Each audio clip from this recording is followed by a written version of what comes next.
All right, it's another day.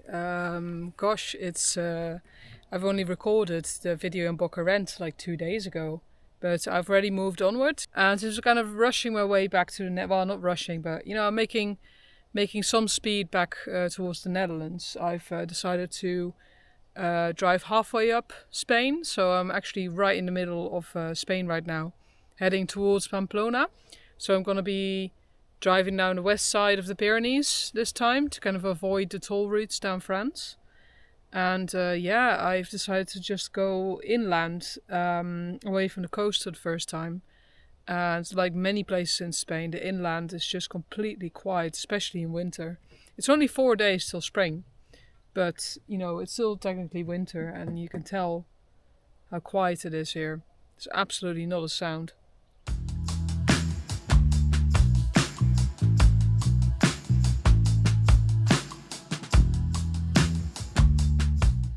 And I found this lovely little park up near a reservoir, so I'm gonna have a little look at the water's edge while I'm here. So I'm currently parked up in some kind of just like a gravel lot, I guess, for like lorries to turn around. But it's right next to a reservoir, and there's not any traffic. Been here for a couple of hours now, and I've only seen maybe 4 or 5 cars passing, a few motorcycles. So yeah, it's an idyllic little place. Very easy to find.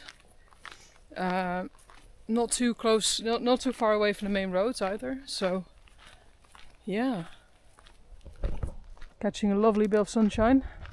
Not sure I can get down to the water's edge from here, but it's a beautiful view.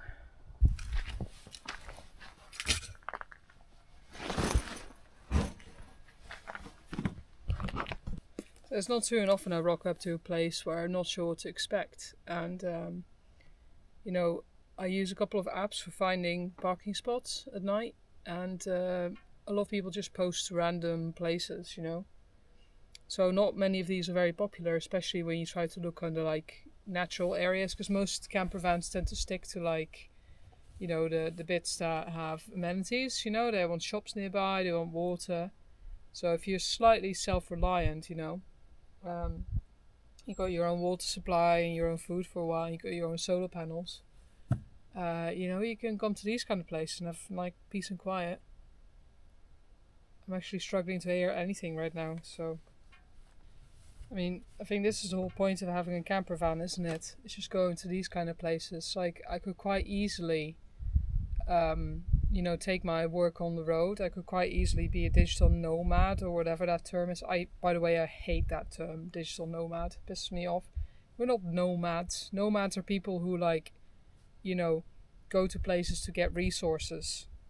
And all digital nomads do is have their online job and then go places to exploit those places and live for cheap. I could very easily move to fucking Vietnam and live for pennies and earn, a Dutch wage. But it just feels exploitative to me. So I own my van, and ironically enough, this year my van is probably going to be more expensive to run than living in an apartment back in the Netherlands, because of various rising costs coming up and that are happening as well.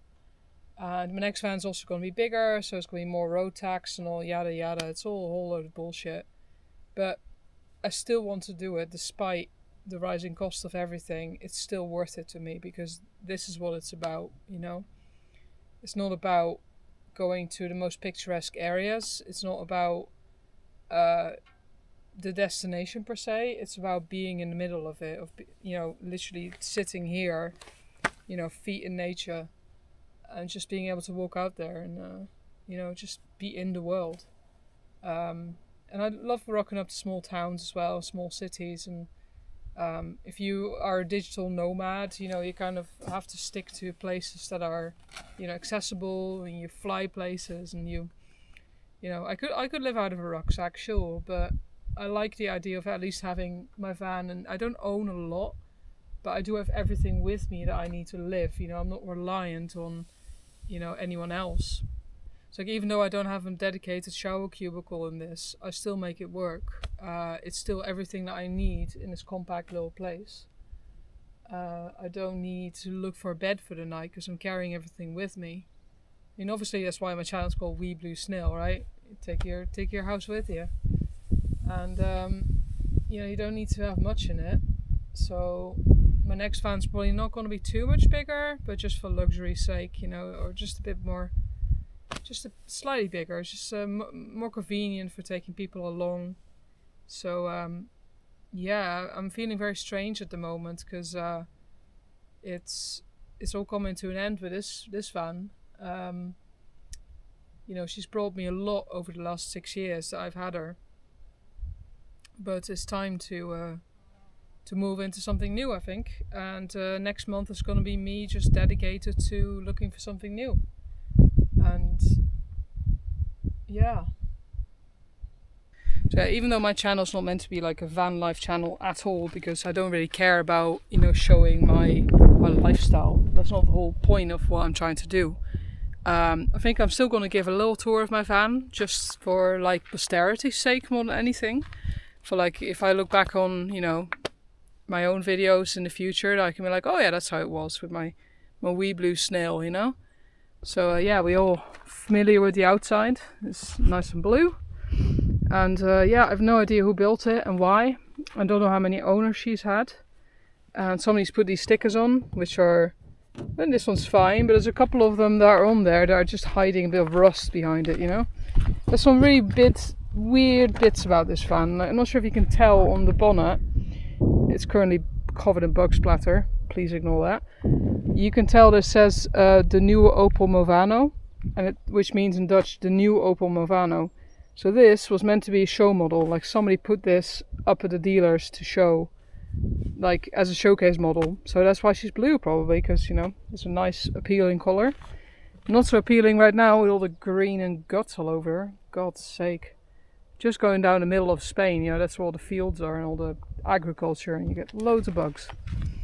And some of these panels, like these, are meant to be like going to the fridge, but the fridge is never on, so I barely ever use it. These are all fake, like there's nothing behind it, it's just a metal plate. So I have no idea who built this and why. It's meant to be a Globe Car, which is a company that makes these vans. But I don't know, it doesn't look very professional. I think somebody's just... that's a rusty bit right there. So you could tell she's an old girl. It's from 2000. So 26 years old now. Not that much younger than me. Definitely not in a good state as me. Well, that's debatable, I suppose, but so I used to have a bike rack on the back, but I removed that one because I didn't like the idea at the time of having my bike on the back, because apparently that attracts a bit of attention and thievery. So I've always just had my bike on the inside. So I'll open up the back doors and give you a look. So under my bed is my garage, where basically everything is stashed. So it's a bit of a mess. And this is one of the great things I hope to have with my new van, is that I can have dedicated spaces for things, because currently it's just a disaster. So my bicycle's kind of hanging up by the slats of the bed, and she's kind of hard to get in and out as well, so it's not something I do very often. So the bicycle doesn't get used very much. So my next van will definitely just have a carrier on the back. It's much easier. Everything's just a disaster in here. But it's under my bed, so it's out of the way most of the time. But, it's nice because I can open up my back doors and lie in bed and have this brilliant view across wherever I'm parked. And this is something that you can't do with coach builds, like if you have like a proper camper van, they tend to be, have just like a door on the side. So you can't just open it up like this. So that's the one downside, unfortunately. But I still think I'm going to go for a coach build next time instead of a van. It really depends what I'm going to look for, it's just I'm going to keep my mind open. And let's have a look around further the inside. So that's my main bit where I hang out. And so that's my fridge that's never on, because it's a regular powered fridge. It's not 12 volt or anything. So I don't know, you can only use it on like camper, powered, like when you're on the campsite. But yeah, keep all my food in there because it's not cold anyway. So I keep all my food in there. And for cooking, I just have this little gas stove which uses these little canisters. And I mean, obviously I've got this electric hob, but again, that only works on, you know, on mains power, which I never use unless I'm at the campsite, which is maybe like once a year maybe. Yeah. So as you can see, there's like a little curtain keeping my my shit away from my garage. These are the 2 benches, and people was always, where's your table? Well, you know, it's just nice and tucked away. So you can slide that out, and whoever's sitting there is going to be caught. You know, they can't get out. And yeah, it's a 2-person bed, so nice and comfy. And yeah, it's small, isn't it? Like the floor space is only about 2 square meters, but it doesn't feel small to me, because when I've got the side door open like this, I can just, you know, towards your living room. And I can jump right into the cab, drive off. That's definitely something I wanted when I was new to this life, because I wasn't sure how, you know, safe I was going to be. Like, it was a bit uncertain. It was a bit, you know, well, you have your fears, you know, you have your doubts about things. So you decide to just have something that's open so you can just jump in it and drive away. Which I've had to do maybe twice so far, but not out of danger, but just out of like, this is not a place I want to spend the night, you know, it's just like too much noise, or like youngsters rocking up and stuff, and you just find another place. Yeah. So everyone always jokes about having the chair, which is like the chair where you put all your clothes that are not dirty enough to put in the wash, but not clean enough to put back in the cupboard. Well, the passenger chair is my chair.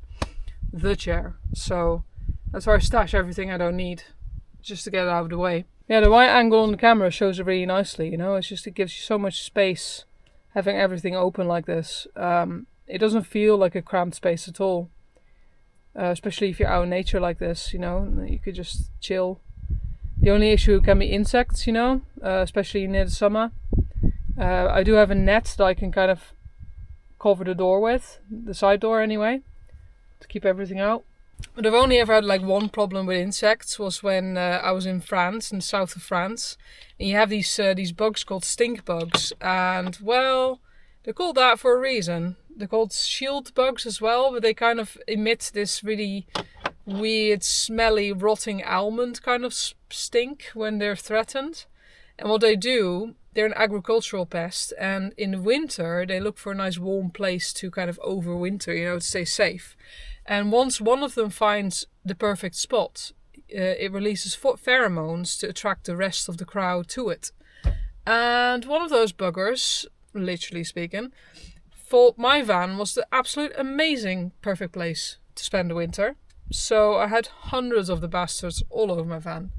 And basically what they did is they crawled up into the ceiling, and I was spending weeks and weeks just trapping them all and getting them out.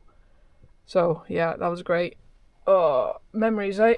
But since then I've not had any issues with, you know, bugs or anything. One time I thought I had cockroaches, but it was just like a wild cockroach. So it was a cockroach, just not like an invasive one or anything. Yeah, that's a quick tour of my van, I guess. I mean, there's not much else to know. You've got my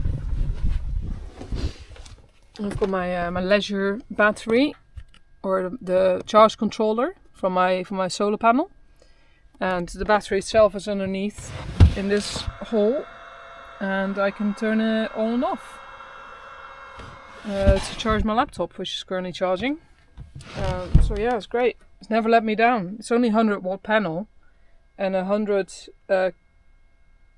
amp hour battery, which is fine for just charging you know, my laptop and my phone. If in the future, you know, I'm going to have like a working 12-volt fridge or anything like that, you want a bit more juice from the panels. So, you know, that's the plan. And have some extra lights, because currently I've got this one light here, which is the only one working. That's been broken for ages. And everything else is just like, you know, little pressed LED lights. So that's easy. Turn that off. Oh, it's all RGB and shit. Go away. There you go. So yeah, I did actually have to put my netting up here, because I just noticed there was a whole bunch of flies coming in. Usually when one insect finds your van, a lot more follow. Don't know what it is. But yeah, And I don't stink, just in case anyone has any ideas, any smart comments about my hygiene. Anyway, this is just like a ripped open, mosquito net. It works just fine. But yeah, future van. I guess the other advantage of having a coach built that has just this one small door, it's a lot easier to cover and keep out insects. So that's one benefit, I suppose. And of course, I've got a netting on my other window, but and one on the roof vent, so keep out all the bugs. It's getting close to evening now, so I'm gonna make dinner soon.